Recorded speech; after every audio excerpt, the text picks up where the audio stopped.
Good morning mga kabahay and welcome back po dito sa aking YouTube channel. Ito po ngayon sa Linville, sa isa sa mga project ni Linville po sa Laguna para ipakita sa inyo yung kanilang model unit na si Serena Premium. So ayan po, nasa harapan natin.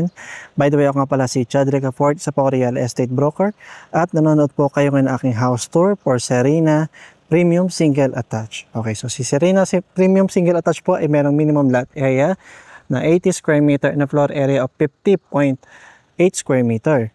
So 2 bedrooms, 1 toilet and bath. Meron po siyang provision for 2 carport and available through Pag-ibig financing only. So kung minimum lot area po na 80 square meter, meron pa po kayong 3 meters na setback dito para makapag-park po kayo ng dalawang sasakyan magkasunod po, no? Pero ito po kasi papasukin natin na unit ay corner lot. So ikutan muna po natin yung property. Sa harapan, meron pa rin po kayong 3 meter na setback mula dito sa pader hanggang dito po sa poste na to. And dito po sa likodan ay hanggang dito lang po ang kanyang property line sa firewall na to. So ito yung pwede mong gawing laundry area, service area, or dirty kitchen. Pwede kang mag-extend sa likod at sa side na ito. So maganda po dito sa unit na to ay napaka-affordable, ano? Sa kahit sa ang project po ni Linville, usually po nag-range lang ang unit na to from 2.5 to 2.7 million. Depende po sa location. And dito naman sa side na to, hanggang dito lang po ang kanyang lote. Sa firewall na to, diretso hanggang dito po sa poste na ito. Okay, so yan po yung design sa loob, sa labas, sa labas. So pasok naman tayo ngayon sa loob ng bahay. Sa main door niya, 80 cm ang lapad and steel door. Okay. So ito yung kanyang ground floor, living area, dining area at yung kanyang kitchen area. Naka-tiles na po siya ng 60 by 60 granite. May mga bintana na sliding aluminum windows tulad yan. Okay, and then maganda na rin yung kisame niya. Ito po, pakita ko sa inyo. Yan. So medyo mataas-taas din naman po ang kisame dito, no, sa ground floor. Ito yung actual turnover ng kanyang countertop. Naka-tiles. Stainless steel sink. Tulad niyan. Ito naman yung pintuan papunta po sa laundry area or service area. So ito po flush door yung ginamit. And ito naman po yung kanyang toilet and bath. So nag-iisang toilet and bath. So actual turnover ng lavatory. Okay, so sakto lang ang tsura.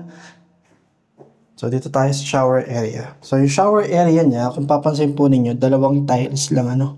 So hanggang dito lang sa part na to. So 60 cm ang lapad ng shower area. So medyo maliit lang yung toilet and bath.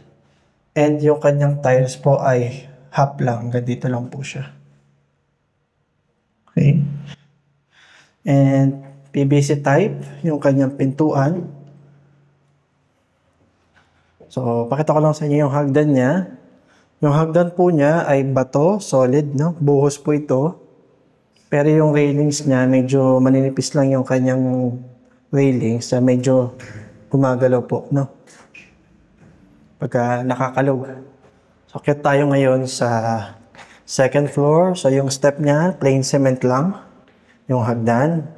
Pero yung second floor niya, kung papansin po ninyo, naka-tiles na rin po ng 60 by 60 granite. So dito po pag-akit ninyo, papansin nyo agad yung dalawang kwarto, may hallway ka dito, at meron ka pang space dito, may pupuntahan po natin.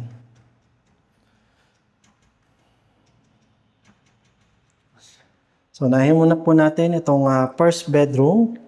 So flush door po ang ginamit sa pintuan. Naka-tiles din po yung kanyang bedroom.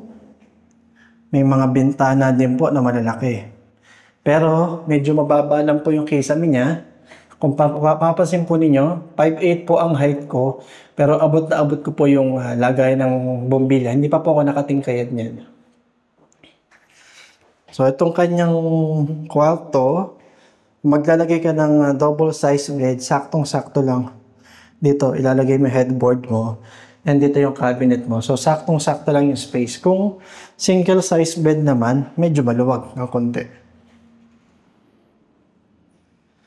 And next, ito yung kanyang second bedroom. Okay, so same lang yung laki. Same lang din yung taas ng kanyang ceiling. And ito naman yung kanyang additional space dito. So ito ang maganda dito. Ang ibaba po ng space na to ay yung toilet and bath sa ground floor. So I think ideal ito kung gagawin mo siyang additional toilet and bath dito sa second floor. So dito yung pinaka-entrance ng kanyang toilet and bath. So maluwag naman na po yan kasing laki lang po ito halos nung toilet and bath sa ground floor. Pero it's up to you. Pwede mong gawing office area, study area. Diba? So labas naman po tayo ngayon.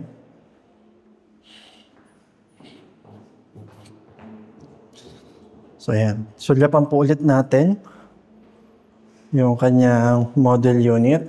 So dito po pala sa mga Linbuild projects, gumagamit po sila or yung paraan ng paggawa ng bahay nila ay tinatawag po na cast in place. So may mga bakal na binubuo sila, tapos binubuhusan po nila dun sa loob ng space. So para po mabuo yung mga pader. Okay, so sa computation po pala ng aming Serena na premium, ito po makikita nyo ngayon sa screen niyo. Ito po yung computation for San Pablo project po nila. Iba po kasi ang price, depende sa location. So ito po yung computation for Pag-ibig financing. Nandiyan na po yung total contract price, reservation fee, down payment, monthly amortization at required gross monthly income. Sa mga amenity, meron silang basketball court. So far yun lang kasi medyo yung price kasi nitong mga unit ni Linbuild talagang pang-affordable talaga eh. So medyo limited lang po yung mga open space nila dito. Pero sa mga kalsada, okay din naman po yung laki. I think mga 8 meters ang lapad nito. Kung isasama po yung sidewalk po, no? Dito, may sidewalk pa po yan. So kung nagustuhan po ang video nito, please paki-share, paki-like, at mag-subscribe na rin po kayo dito sa aking YouTube channel para ma-notify kayo pag may mga bagong videos. At kung interested na po kayo mag-reserve sa mga property na in-offer ko, mag-reserve na kayo. Dahil ang property, patagal ng patagal, pamahal ng pamahal, palayo ng palayo. Yun lang po at maraming salamat po.